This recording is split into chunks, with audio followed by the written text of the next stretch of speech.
قومے کی دعا ہے، اگر آپ کو دعا یاد ہے تو آپ دعا پڑھیں، قومہ ادا ہو جائے گا۔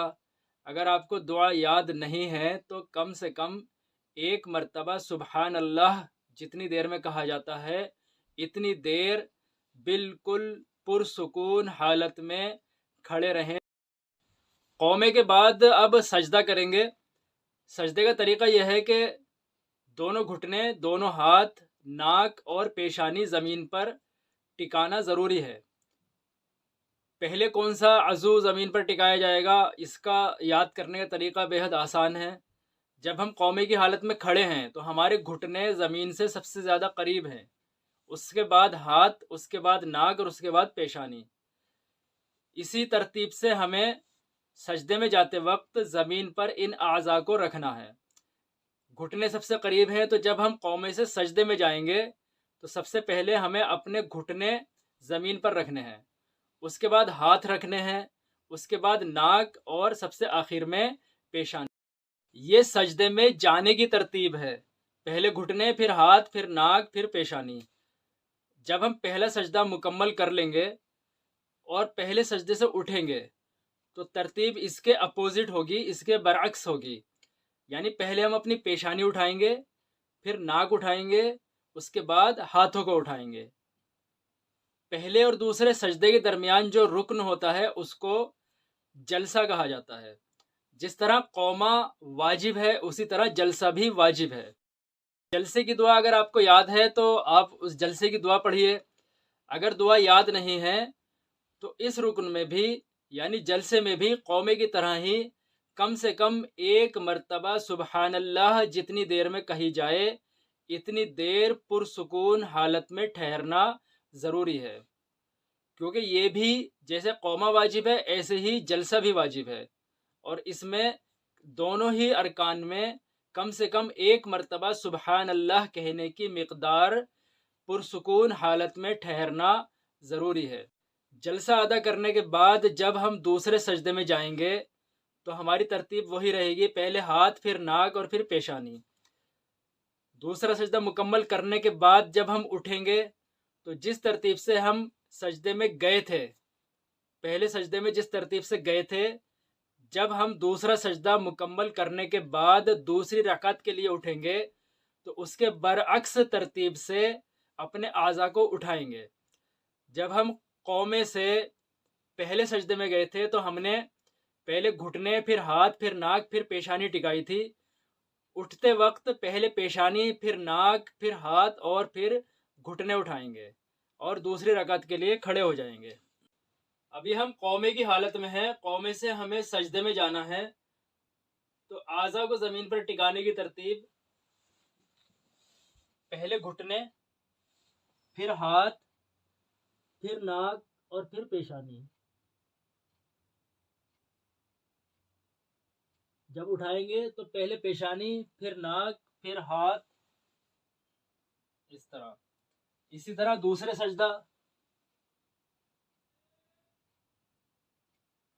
سجدے میں جائیں گے تو اپنے دونوں ہاتھوں کے درمیان اتنا فاصلہ رکھنا ہے جس میں ہمارا چہرہ آسانی سے آ جائے، نہ تو بہت زیادہ پھیلا کر رکھنے ہیں اور نہ ہی بالکل ملا کر رکھنے ہیں، بلکہ اتنا فاصلہ رکھنا ہے جس میں ہمارا چہرہ آسانی کے ساتھ آ جائے۔ دیکھیے اس طرح سجدہ کریں گے، اپنی کوہنیاں پہلوؤں سے الگ رکھنی ہیں، نہ تو بہت زیادہ پھیلانی ہے اور نہ ہی بالکل پیٹ سے ملا کر رکھنی ہے۔ سجدے کی حالت میں ہمیں اپنے پیر اس طرح رکھنے ہیں کہ ہمارے پیروں کی انگلیاں آگے کی طرف مڑی ہوئی ہونی چاہیے اور زمین سے لگی ہوئی ہونی چاہیے۔ بہت سے لوگ اپنے پیروں کو ہوا میں اٹھا دیتے ہیں، یہ طریقہ غلط ہے، اور کچھ لوگ اپنے پیروں کو پیچھے کی طرف موڑ دیتے ہیں، یہ بھی غلط طریقہ ہے۔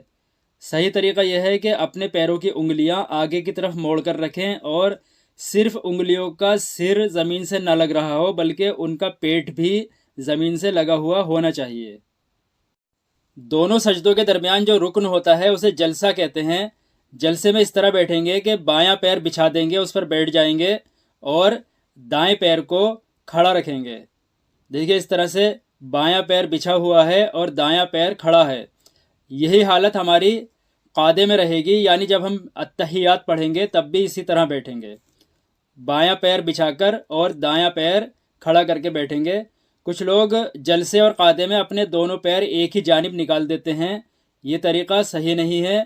کچھ لوگ جلسے اور قاعدے میں اپنے دونوں پیروں کی حالت اس طرح رکھتے ہیں جیسے سجدے میں ہوتی ہے، اس طرح سے، یہ طریقہ بھی صحیح نہیں ہے، بلکہ صحیح طریقہ یہی ہے کہ اس طرح بیٹھیں، بایاں پیر بچھا دیں اور دائیں پیر کو کھڑا رکھیں۔ 3 یا 4 رکعت والی نماز میں 2 رکعت مکمل ہونے کے بعد جب تیسری رکعت کے لیے کھڑے ہوں گے تو اس طرح کھڑے ہوں گے، اپنے ہاتھوں کو زمین پر ٹکائے بغیر کھڑے ہونا بہتر ہے۔ دوسری رکعت کے دونوں سجدے مکمل کرنے کے بعد جب بیٹھتے ہیں تو اس رکن کو قاعدہ کہتے ہیں۔ 2 رکعت والی نماز میں ایک ہی قاعدہ ہوتا ہے اور 3 اور 4 رکعت والی نماز میں 2 قاعدے ہوتے ہیں۔ تو جب ہم قاعدے میں بیٹھیں گے تو اسی طرح بیٹھیں گے جیسے جلسے میں بیٹھتے ہیں، یعنی بایاں پاؤں بچھا کر اور دایاں پاؤں کھڑا کر کے، اور اپنی انگلیاں یہاں رانوں پر رکھیں گے، نہ تو گھٹنوں سے آگے نکل رہی ہوں اور نہ پیچھے ہوں، بلکہ یہاں گھٹنوں کے مقابل ہونی چاہیے۔ اس کے بعد ہم التحیات پڑھیں گے۔ التحیات میں جب اشہد لا الہ پر پہنچیں گے تو ہمیں اپنے دائیں ہاتھ کی شہادت کی انگلی کو اٹھانا ہے، اس طرح کے انگوٹھے اور بیچ والی انگلی کا حلقہ بنائیں گے اور شہادت کی انگلی کو اتنا اٹھائیں گے، اونچا نہیں اٹھانا ہے بلکہ یہاں تک اٹھانا ہے، سیدھا۔ لا الہ پر اٹھانا ہے اور الا اللہ پر نیچے کرنا ہے۔ التحیات کے بعد درود شریف پڑھا جاتا ہے، اس کے بعد دعا پڑھی جاتی ہے۔ اس کے بعد نماز کو مکمل کرنے کے لیے جب سلام پھیرا جائے گا تو اس کا طریقہ یہ رہے گا کہ پہلے السلام علیکم ورحمۃ اللہ کہتے ہوئے دائیں جانب سلام پھیرا جائے گا، اور بہتر یہ ہے کہ اس وقت ہماری نگاہ ہمارے کندھے پر ہو، اس طرح چہرے کو پورا گھمانا ہے، ایسے تھوڑا سا نہیں گھمانا، پورا گھمانا ہے، اس طرح السلام علیکم ورحمۃ اللہ کہتے ہوئے اس طرح چہرہ گھمائیں گے اور اپنی نگاہ اپنے کندھے پر رکھیں گے، اور بائیں جانب چہرہ گھمانے سے پہلے بیچ میں تھوڑا سا وقفہ کریں گے، اس کے بعد بائیں جانب السلام علیکم ورحمۃ اللہ کہتے ہوئے اپنے چہرے کو گھمائیں گے، السلام علیکم ورحمۃ اللہ، اس طرح، اور اپنی نگاہ اپنے کندھے پر رکھیں گے۔ دونوں جانب سلام پھیرنے کے درمیان میں اگر وقفہ نہ کریں تب بھی کوئی حرج نہیں ہے، لیکن بہتر طریقہ یہی ہے کہ پہلے دائیں جانب سلام پھیریں، پھر درمیان میں چھوٹا سا وقفہ کریں اور اس کے بعد بائیں جانب سلام پھیریں، یہ بہتر طریقہ ہے۔ اسی کے ساتھ آج کی ہماری یہ ویڈیو مکمل ہوتی ہے، انشاءاللہ جلدی ہی اگلی ویڈیو میں آپ سے ملاقات ہوگی، اس میں ہم آپ کو نماز میں جو کچھ پڑھا جاتا ہے اس کو ترجمے کے ساتھ بتائیں گے۔ السلام علیکم ورحمۃ اللہ وبرکاتہ۔